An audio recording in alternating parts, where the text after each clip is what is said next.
Hello and welcome everyone to a special CCW Digital webinar hosted by WNS. Today we're going to be talking a little bit about how to deliver hyper-personalized interactions powered by AI and analytics. So we know that personalized customer experience has always been a key imperative for businesses, but COVID-19 has dramatically changed the way businesses must approach this imperative.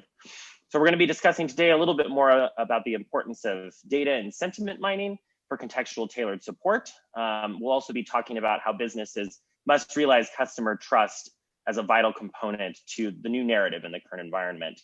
So it's my pleasure to have two incredible CX leaders with us today to discuss that topic. First is Jitender Mohan. He's the head of customer interaction services at WNS. He's responsible for the strategy, growth initiatives, and financial performance of the practice. He's laid the groundwork to catapult the digital domain and delivery vision and strategy for his practice. And he brings decades of experience in the IT sector in various roles from transformation, process reengineering, operations, and more. So welcome to Jitender. Thank you. Thanks, Mike. We also have Jafar Syed. He's the Chief Growth Officer is a WNS partner with a company called Uniphore. He leads growth initiatives for Uniphore, including partnerships and alliances. Prior to Uniphore, Jafar led the global BPO's CX business at NTT Data. He brings over 20 years of experience in CX and contact centers. Welcome, Jafar. Thank you for having me, man. Perfect. So Jitender, I'd love to hear a little bit more kind of beyond your bio, a little bit more about yourself and your work at WNS, just for nice context for our attendees today. Hey, thanks, Michael, for first organizing this. This is, especially during pandemic and COVID, I think this was a really much, sought after discussion we wanted to have so that we can put a lot of context to, what industry is doing and what companies are doing. But just to give you some little bit of background of me, I've been in the industry for over 25 years. Looks like I've joined yesterday because there is so much happening in the industry every day. It's such a dynamic world. It's a great learning place. Every day new challenges are coming. But in 25 years, I've spent, in companies like, in GE, in IBM, and in WNS, and I've done multiple, roles, right from sales to, quality to transformation to, being a Six Sigma Master Black Belt and then running operations for many years. And last role, like you said, I had practice, CX practice for WNS. Globally responsible for operations, practice development, and multiple initiatives around how to take CX to a very different level where the key component of CX has to, hover around trust. And we'll talk about it later in the, in the session today. Perfect. Jafar, I'd love to hear a little bit more about you as well beyond your bio and some context around Uniphore as well. Sure. So I'm the Chief Growth Officer for Uniphore. This is a Silicon Valley-based young company, which is focused on contact center automation as a space. This is a fairly new space. We are trying to bring in the AI technology, machine learning, and a lot of interesting innovation, which is happening in NLP and NLU in the contact center world. The contact center world for many years has never had a set of solution providers who could help improve productivity, improve the experience, create personalization, and we're trying to fill that gap. We have seen some tremendous amount of growth over the last few years of growing around 300% year on year. The company, as I said, is headquartered in the Bay Area in Palo Alto. We have offices in Singapore, in India, and very soon in Europe as well. I followed a very similar trajectory as Jitender has, spending 20 odd years in various, BPO organization, IT services organization, spent a few years in Dubai, in England, and many other places before moving to US around 6 years back. Fantastic. Well, once again, great to have you both with us today. So let's dive into some of the questions that we have for you around this topic of hyper-personalization and everything that comes along with it. So first, we're kind of want to dig into the fact that personalization isn't necessarily a new topic, but the fact that the COVID environment has made it that much more important than it ever was before, especially to customer operational strategy. So Jitender, can you kind of dive us into why personalization is so critical in the current environment? Yeah, so Michael, like you said, the personalization is not new topic. It's always been there for many years. What industry did is always a jury's out whether it was really effectively done or not done. But it was a topic of hot discussion in every evening or afternoon, board meetings.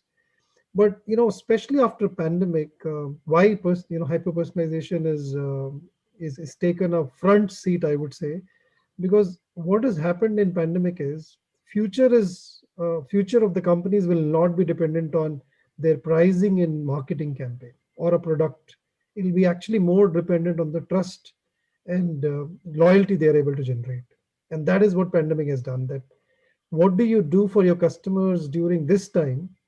Are you able to understand their emotions? Are you able to understand their situation more than the issue at hand? Because the same issue can be very differently felt by the customer depending on the geography and depending on the the situations they are going through.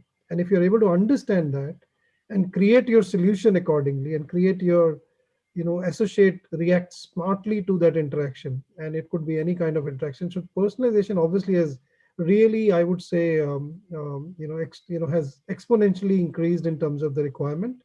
And it is not just a delight factor, I would say it is a mandate as we speak, because I can tell you, being in the industry and dealing with multiple across the industry, across the verticals, multiple customers, the survivals after this pandemic is over are gonna be companies which are able to generate trust. And that's the most critical part I see as we speak. Some of the things I've seen in recent past is things where a lot of discussions happened on personalization, but expectation of customer is to actually know them not just through one channel. Now it is through any new channel, and there are multiple digital channels which have been introduced. So now it is no more about do you know me? It is first, do you know me across all channels? And then it has gone one level above to say it's not just about knowing me, but knowing my situation, knowing my requirement, knowing my stated needs and non-stated needs both. And if you understand all of that together, you can really bring me an offering which I would love to see from a company, from a service provider, and that's where loyalty gets generated. And that's what I would say for that question. That's great. What do you feel are some of the key characteristics that help personalization create trust? What are some of the mechanics that help kind of support that trust and loyalty, and how does personalization do that? See, it's a virtuous cycle if you ask me, really, because while we are saying it is personalization, and it looks like as if you want to do better as an organization, but I would say rather customers are wanting to do wanting you to do this for them. Because why I said it is a virtuous cycle: on one side it is about delivering stated unstated needs, and on the other side it is about creating the value for your own stakeholders. And once you're able to create that, I would say, thread between you and the end customer, and you understand them emotionally, and you're able to create a very, very empathetic solution for them, then the chances of them coming back is higher. And if you look at all the studies done recently, and you pick up any research by any research organization or any analyst advisors or any consulting firms, you will see that 50 to 60% of customers are saying today that future of us dealing with any company is going to be dependent on not just there's a third P coming in the mix now, and the third P is P of experience. So if you ask me, the biggest characteristic of how this whole personalization can work is knowing your customer. Collecting information is good, but collect relevant information. Don't invade into privacy of the customers. So you have to understand what kind of information you want to collect, to what extent you want to collect, and more importantly, how do you want to use it to really make an effective business solution, or a possible fulfillment solution, or a possible things they would like to hear from you or get from you as solutions in a situation they are in. And that's where the characteristics of, I would say, personalization is, or maybe future of hyper personalization is. Very good. Now, the next sort of a couple of questions I'd like to pose to Jafar. I'm a little bit more on sort of AI-powered customer strategy, given the Uniphore solution. So AI is obviously a powerful tool that can help agents in delivering strong CX for customers. What do you see as being kind of the most impactful AI-powered strategies when it comes to assisted service, and how does that support some of the topics that Jitender just broached around building trust? Sure. Well, I completely agree with Jitender. Trust is the most important factor. It's very easy these days when a consumer goes on the internet to buy anything. You type pet foods and you'll get 100,000 options on where to buy pet foods. You want to buy an airline ticket, you've got thousands of options on where to buy. So whether it means to attract a customer or retain a customer, personalization plays a very, very important role. And that only happens when you trust somebody. Okay. If you've got 10 travel websites in which you can go and find the best possible rates or compare your rates, if you trust someone, if you trust the website, if you trust the brand, you will definitely go towards that. And that is the effort, it's a continuous effort that one has to put in to maintain that trust. Privacy, as Jitender alluded to, is very important. You shouldn't encroach upon somebody's privacy. But building trust through AI is something what we as Uniphore are focused on. Now, whether it means in servicing from the customer's perspective, or whether it means the call center agent who's trying to do the day-to-day job, each of them are equally important for us. If we can make that call center agent, the contact center agent, smarter in any possible manner, I think so we have achieved our mission. AI is still an evolving technology. There are a lot many more things which are possible through AI in coming years. But our focus right now is that knowing is one thing, but can you provide that information to that contact center agent at the right time of the conversation, at the right moment when that information is needed? And that is extremely important because delivering the right information at the right time can help you make or break a relationship with the customer when you are talking to them. And that is how we are doing. So we're trying to use AI platform and technology to understand A, the customers, B, the call center agent, and then trying to see how the strengths can be matched, how the performance can be better so that each and every customer can be retained. Can you dive a little bit more into sort of some of the AI-powered strategies that you guys deliver as well in terms of assisted service? Because I'd love to hear a little bit more about those, and then obviously move on to some conversational AI topics as well. Sure. So clearly the strategy over here is personalization from the perspective of the call center agent, and that is our key focus area. So imagine a conversation between you and I having, and you want to talk about changing of plans. You're calling a telecom provider, or you are calling a health plan and you want to understand why your claim was rejected. Now that information, which is lying in disparate systems all over, how can you put them in a capsule and give it to the agent on what to say and when to say? And at what point you make a cross-sell opportunity? What time do you ensure that the right information is passed on to the customer to help them make a decision?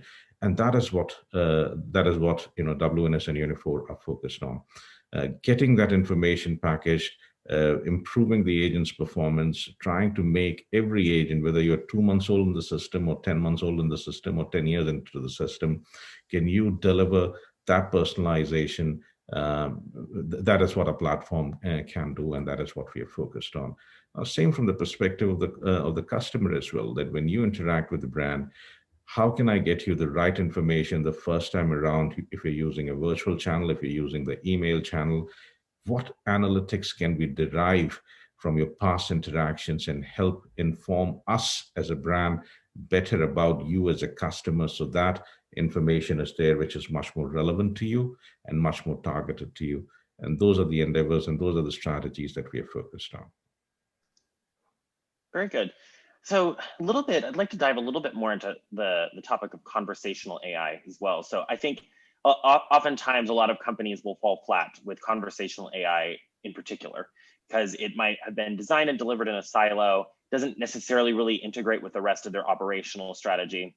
The classic is taking a chatbot, viewing it as your solution for everything, and just sort of slapping it onto your existing tech stack. So love to hear a little bit from both of you about how to kind of integrate conversational AI and personalization into an existing strategy, and making sure that the customer really does stay at the center of the sort of design and development of the solution. Sure. I can take a first crack at that one if you want. So the important thing over here, if I have to take a real life example, we have basically invested,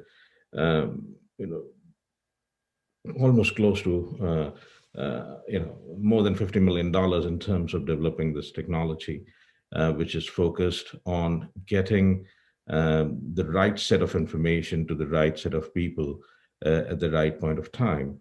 And in the case of healthcare, in the case of in the case of the telecom providers, we have an ability to read that information across different sources and provide the information using the right set of language, which an agent can make a real-time decision at that point of time.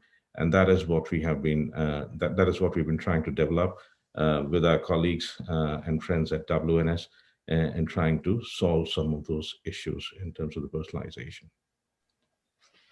Yeah, so, Michael, this is, one is the Jafar actually rightly mentioned that, how we are trying to use very creatively this solution to really make a meaningful impact. And I think the point you raised is extremely important, because all the use cases, as the pandemic hit, most of the customer discussions were about implementing digital tools or digital assets. Half of them already had digital assets. Half of them wanted to have. So very quick decisions were made, and many of them quickly bought digital assets. And then when the discussion happened between, our consulting, the experience engineering team, and, because when we get into any discussion for implementing any kind of technology or tools or process or operations, our first discussion is always about putting customer in the center. Why are you doing this? What is the impact it will have on the customer? Now, if you put customer in the center, you will suddenly see that there are so many digital assets you have in the ecosystem, and you can name any industry, and enough examples can be debated on that. All these assets standalone are great assets, but when you put customers in the center, they're not talking to each other. So in the end, they become pain for the customer more than actually the benefit for the customer. Because when customer has multiple assets to go to, as a company, when you're offering, the customer, you think you are exciting the customer, that I have given them asynchronous message, I've given them chat, I've given them bot, I've given them voice bot, you've given them anything on your website, right? But if they're not talking to each other, you've created a problem for the customer. Imagine you or me, as a customer going into a website and going into multiple 7 options, but every time I go there, I become like a new customer X. It's more pain than actually solving my problem. So if you put the customer in the center, and that's what we are doing with Jafar's tech team and research team, along with our research team, is to create full journey orchestration and create an experience engineering around the journey of customer end to end. And once you put that in place, then you put AI and machine learning and digital assets around it. So the purpose of digital asset can't be having digital asset alone. The purpose has to be actually to complement experience engineering for a customer end to end. And that's what the whole focus is, how to deliver actually AI and ML in a effective way, and not just delivering it for the heck of delivering it. So I'll give you an example over here. So today you have virtual assistants which can solve up to 2 or 3 levels of questions when you go out there. But there is hundreds of thousands of calls which are happening in a contact center. Can you use the real-time speech analytics to help improve the virtual assistant to be much more smarter than what they are? So joining the two worlds, as Jitender was referring to, is that if it's happening in silos, if it's happening in your contact center and your virtual assistant, and there is one set of answer which is coming in over there, one set of answers which is coming in from your call center agent, how can you bring it all together and make both these delivery system or communication channels much more smarter? And that is the key thing. And this is where much of the investment dollars are going in terms of creating this unique solution, because we want those channels. Every individual has different choices in terms of how they want to communicate. Somebody wants to communicate through text, somebody wants to pick up a phone and talk, somebody wants to do a video chat. But the question is that the systems are not as smart, and as Jitender was saying, that they're not connected. If you learn from what's happening in your contact center and feed it into your email response system or into your chat bot or into your virtual assistant or your voice bot, everything becomes smarter, and the uniform experience makes everybody's life a lot more easier. So of course, AI-powered analytics provide the support system for effective personalization. Would love to hear a little bit more about the WNS and Uniphore solutions, and of course, how they work together. So Jitender, can you provide us just a little bit of context on how the WNS solution supports personalization and trust efforts powered by AI? Yeah, sure, Michael. I think, all the discussion we had today, it was all about, maybe 4 quarters back or 5 quarters back, it started. Obviously pandemic fast-tracked everything. But, luckily for us, we were, early thinkers in that discussion. And we were thinking last year in middle sometime in a strategy session that future of associate is going to be digital associate. And if you see, and there is a video on it, on the product and solution kit we have launched, as we speak, I think you will see that we said digital associate is going to be future. And what actually that meant, digital associate, it meant that it's going to be human assisted model, and it actually meant that you can't take human out of this equation of customer experience. Human has to scale up and become smarter, which means associate has to really become a digital associate. And to make an associate a digital associate, on one side, you have multiple channels which are getting added. 10 years back, it was one channel, email, then it became voice, then it became chat, then it became, chat bot, then it became, voice bot, assisted bot. I mean, and then social media, Twitter, Facebook, I mean, multiple ways of chatting to a customer these days. And you want to, like I just said in earlier thought, that every possible interaction with a customer is a revenue opportunity. It's not a problem solving opportunity. And which means I have to maximize and optimize all possible interaction opportunities, which means my associate has to become smart to take care of all the channels, because you can't keep throwing ball from one hand to another. It's not a relay race. When I come to a particular person to solve a problem, I want that person to solve a problem. Just because I've changed my iPad to a phone or a phone to a chat doesn't mean I will expect another agent sorting that problem for me. So on one side, it was multiple channel and a super agent. And on the other side, we said, okay, now that is one equation. What is the other part of the equation? The other part of the equation is, how do you make this agent smart in decision making? One is domain knowledge, which is our core offering. WNS is always known for domain-based services, and we will always be known for that, because we bring a lot of domain in every business problem. But with domain, you have to now bring in a lot of smart decision making, where your analytics, technology, AI, machine learning, all has to come together. And that's where the experience got born. And if you see our experience in the video, you will see it goes from automated experience to assisted experience to workforce management, and then contact center analytics, which means all the CRM information gathered for a customer. Now, when you start talking about automated experience, it is all about trying to solve the problem before even human being touches it. Now, whether you do it through self-service, whether you do it from bots, whether you do it from push services, where you are assuming customer is going to have a problem, so you are proactively reaching a customer through one of those digital channels. So you're trying to automate to whatever extent possible.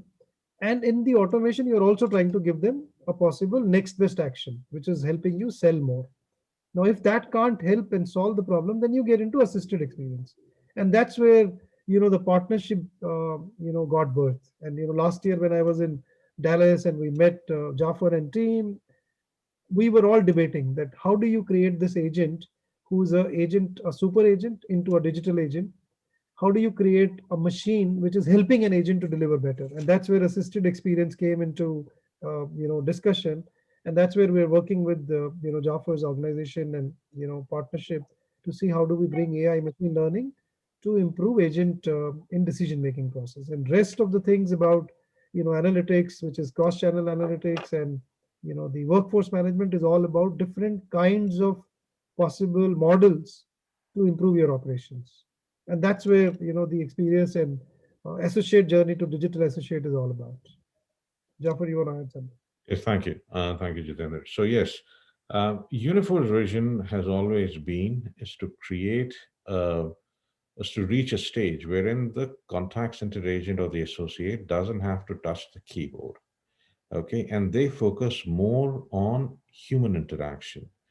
So that when you and I are talking, and let's say we meet on a road, I don't have any, computer to help me guide me on how to talk to you or where to find the information. So we want to make it as seamless an interaction as we can. Now, in order to do that, there are a number of challenges which are there.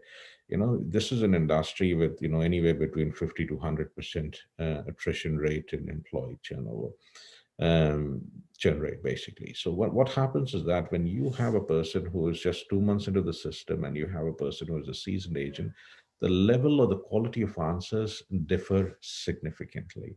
So whether Michael or Jitender as a customer is happy or not depends much on how the answers are given and the quality of answers are given. And it has a cost implication as well. If you don't give the right answer, the customer will have to call you back.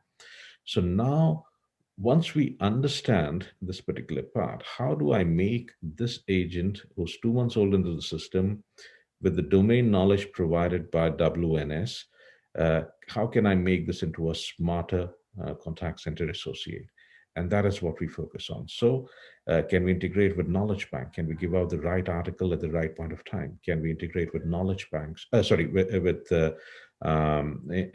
tools like next best action, or with CRM, and pull out the right information and give the nuggets at the right point of time.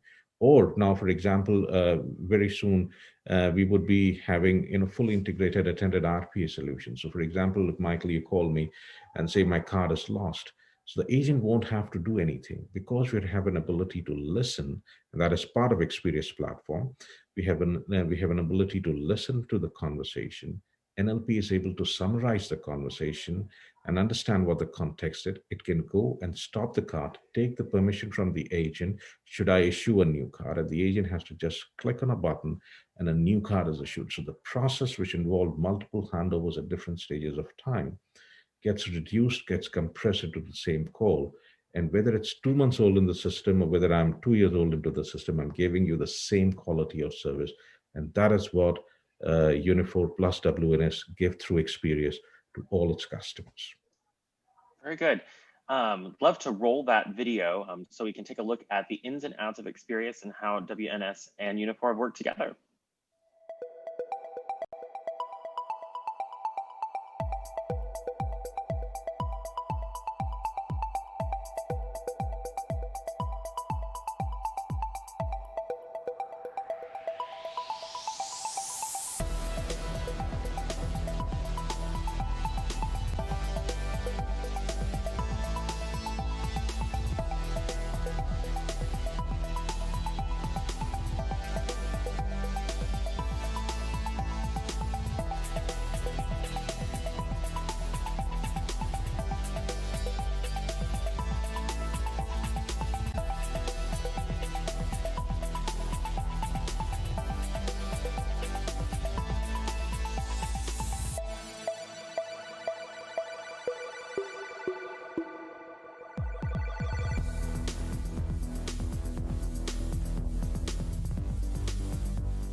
So talking a little bit more about the power of data behind the support that needs to happen through an AI-powered system.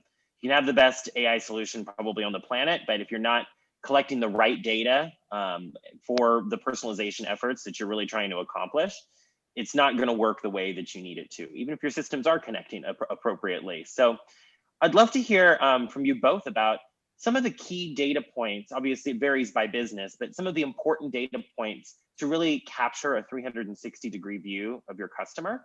And even more importantly, what key data points really power the AI piece of the solution? So yeah, go ahead, Jitender. So again, a question which sounds very simple, Michael, but this is the core. This is like the brain of the whole engine, right? What you just asked. That if the brain is configured right, then your outcome is going to be right, and that's where the point of relevant information collection was. What I was saying, that there are enough companies which are collecting so much information but don't know what to do with this. So when we design a blueprint for experience engineering and looking at the journey end to end, the biggest impact comes from right from pre-sales environment to a sales environment, and then the fulfillment, and then the post fulfillment, the issues or any kind of things which are like after sales support requirements. Now, when you are looking at this, there are data points needed to become smarter in every interaction, right from pre-sales to the last part of the transaction, which is about sales support. Throughout the journey, whatever is needed for a customer, for us to become smarter, is that information, which is what we want to capture. Now, for example, simple things like geography, simple things like personas of the customer, simple things like buying pattern, selling pattern, purchasing decisions. These are all things which sound very simple, but are extremely relevant, right? I mean, I'll give you an example. Recently, in an analytics powered and AI powered process, and Jafar knows about it because we are working as an experiment in that industry. We were trying to see that the conventional path of AI used to be understanding an individual customer and individual pattern. Now that's where you invade into sometimes privacy of a particular customer persona. We flipped the coin and we said, why do you want to know that particular customer? Why can't we create a persona of a customer? The persona is not about privacy. Persona is about understanding a larger data set of a sample of that kind of similar lookalike customers who will behave similarly. Now that persona actually, within 30 days of experiment, started giving us 20% better benefits on sales, 20% better benefit on even collections. Now both these processes are straight bottom line and top line benefits to the customer, to the industry. And customers gained out of it because you were bothering them less. You were not chasing them. You were chasing them at the right time. You were talking to them at the right time, talking to them through the right channel, and you were offering them the right services. So information has to deliver to a particular moment of truth. And that is the most important thing in this. Sorry, Jafar, you want to add something? Yes, and a very relevant example would be, imagine a health plan member who's in the first trimester of their pregnancy. If you can create a persona of a person who's, let's say, based in Dallas in the first trimester of the pregnancy, what will be the needs in the second trimester, the third trimester, post, once you have the baby, what will be the pediatric needs? You can create the persona, you can create the needs of that customer, as Jitender was referring to, and then you can predict. Once you have the ability to predict, you can service them better. Okay, you can predict whether they will call you at this particular stage, whether certain events are going to happen during this life cycle of the customer or the member with the health plan, and what are the things that one can do in order to service them better, service the need better. It is not about just call prevention. It's all about personalization, that when you know a certain segment is going to behave most likely in that scenario, and you have that personalization of the persona of that customer, you can do a lot more better in terms of servicing, in terms of promoting and upselling. That all makes sense. So next, I'd like to talk just a little bit about mechanics around keeping the customer at the center of things. And we broached it a little bit earlier, and the importance of keeping the customer in the center of anything that's designed and delivered, but especially over the last 8 months that have been quite the blur for a lot of organizations, and with a lot of environments where digital transformation was kind of forced upon us at an incredibly rapid rate, especially for slightly more archaic organizations. The fast tracking of transformation has inadvertently left the customer out, which is certainly not the way that we want to operate as customer focused businesses. So in the current environment, what sort of suggestions or tactics could you both provide around ensuring that the customer does stay at the center of transformation, whether that's large-scale digital transformation or the design and development of an AI solution onto your customer operations? What can companies do to ensure that the customer is at the center of everything that they do? So, let me put a, first an operating model point here, and this could be a little controversial, but this is absolutely needed for the industry. Customer experience officer as a position was extremely neglected. I mean, if you pick up the top companies and you go back 2 years back, you will see that customer experience officer as a position was not available, not there in many of the organizations. But now, fast forward, you look as of today, a lot of companies are generating that position and have understood the importance of that position. Now, if you see what a customer experience officer's position has to do, is exactly what you asked. Earlier, you had a chief technology officer, you had a chief financial officer, you had a chief operating officer, and you had business heads and multiple other positions. All of them see at a business problem with their lenses, and all the lenses are fine. But nobody was looking at a lens using customer experience and customer at the center. Now, when you see customer experience officer, and the lens customer experience officer is going to look at a business problem, that is the starting point. And which is why I said that anytime you're solving a business problem and taking any decision, whether it is a location decision, whether it is a product design decision, whether it is a product launch decision, whether it is a digital asset decision, you have to first understand moments of truth of customer, which means you have to put the whole blueprint of customer journey in front of you, and use a design expert to put experience re-engineering at first. That will give you a lot of inputs and a lot of outcomes to see what you need. And 90% of the times we have seen solution lies within the organization, especially the big ones, because digital assets are available. They are completely underutilized, which is why we have used and we have heard a lot of these times words like sweating digital assets. What does that mean actually? It only means that a lot of investments have been done in past by technology investments, but they have not been really utilized. And if you really ask me, that's where the answer to this problem is. Jafar. Yeah. Well, there are so many assets, but getting the most important information out is the most is the work of a company like WNS, because to make sense of this data which is spread all across, and trying to create, whether they're creating those personas, whether you're trying to predict a behavior, whether you're trying to solve an issue of a major outage or anything like that, information usually lies in some of these places. But and analytics will play a very, very important role in terms of solving some of these things. And I'm pretty proud to say that that Uniphore and WNS have been working on some of these use cases, which will essentially change the way some of these things are happening. But this doesn't mean that this is the end of the journey. This is just the start of the journey. The data sets which are coming in from the customer journey, analytics from the speech side of it, which is conversation side of the entire contact center management, this rich data which is available. How can you use that, combine it with your journey analytics, and start making predictions about behavior? And that is what solves problem, and that is what we're working on together. Very good. So kind of a wrap-up question here around getting started with AI-driven solutions and how it can sort of support your customer operations. I think AI is obviously not a new technology either. It's obviously growing and evolving rapidly. in terms of use cases and viability for all types of businesses. But there's a lot of businesses out there that are using AI on a very small scale. Perhaps they built a chatbot and have had some success or mixed success with it, or perhaps even struggling with it.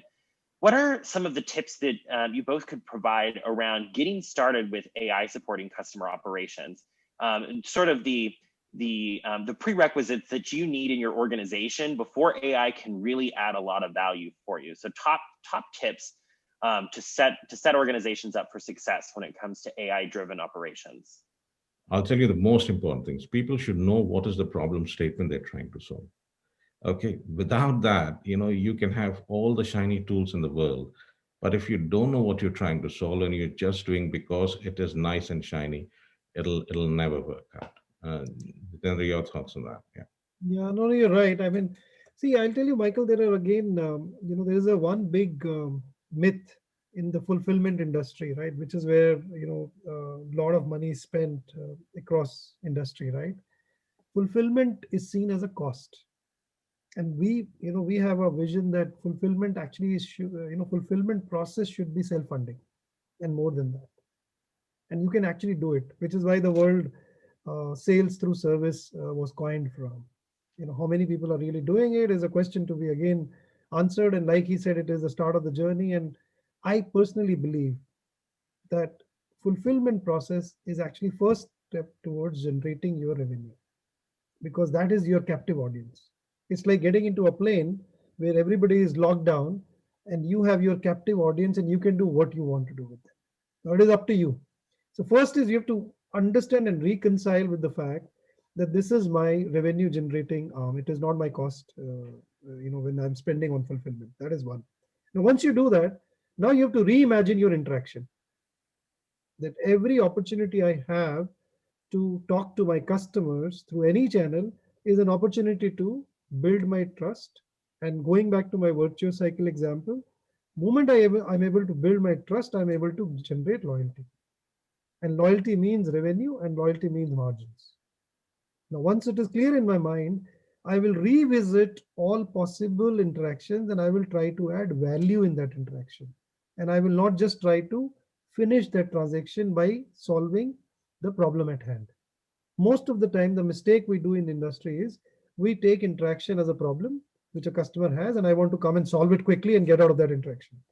You don't have to get out of that interaction. That is your opportunity. This is like meeting your CEO.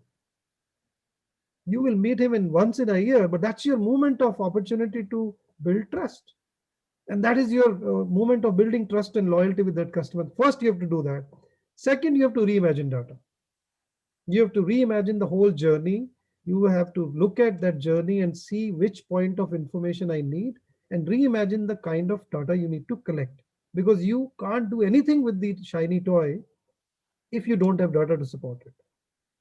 That is point number two. And point number three is redesign the engagement. Now, do you want to engage?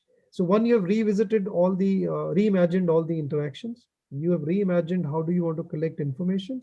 Then you have to reimagine how do you want to engage with your customer. And that's where the application of these assets is. Don't throw assets for the heck of throwing assets. See where you want to come smartly, which asset will be most effective in terms of generating trust, generating loyalty, and in turn generating revenue for us. And that is how you have to start building solving the puzzle, I would say. And I'll add one more thing to that. Yeah. You also have to look at your organizational culture. Okay, what journey that your organization has followed, what stage of the journey that they are in, and are they ready for change? And if they're not ready for change, then what has to be done? Because without, once you have the data, once you know the problem statement, there has to be willingness to adapt and change as well, which is very important. And once you do that and you have the leadership's backing as well as the ground level backing for the change, then only you will be successful in terms of bringing AI. Remember, AI for some might look like that it might replace human efforts, it's an enemy, but that's not the case. Technology has never been the enemy in the history of human life. Okay, whether you were plowing fields with cows and buffaloes and horses, or which was replaced by tractor, humans evolved. Okay, the world adapts to the change. They become much more productive. And if you can create the right culture and the organizational backing to make those change happen, that is what will lead to the success of any AI, small or big projects. It's great to hear. Well, I want to thank you both so much for joining us today, and for our audience for joining us as well. Some great nuggets of information in there as it relates to hyper-personalization, collecting the right data, and of course, applying AI at the right time and to really support and build customer trust. So once again, thank you guys both for joining us. Thank you. Thank you. Michael. Thanks, Jafar. Thank you. Have a good day. Bye.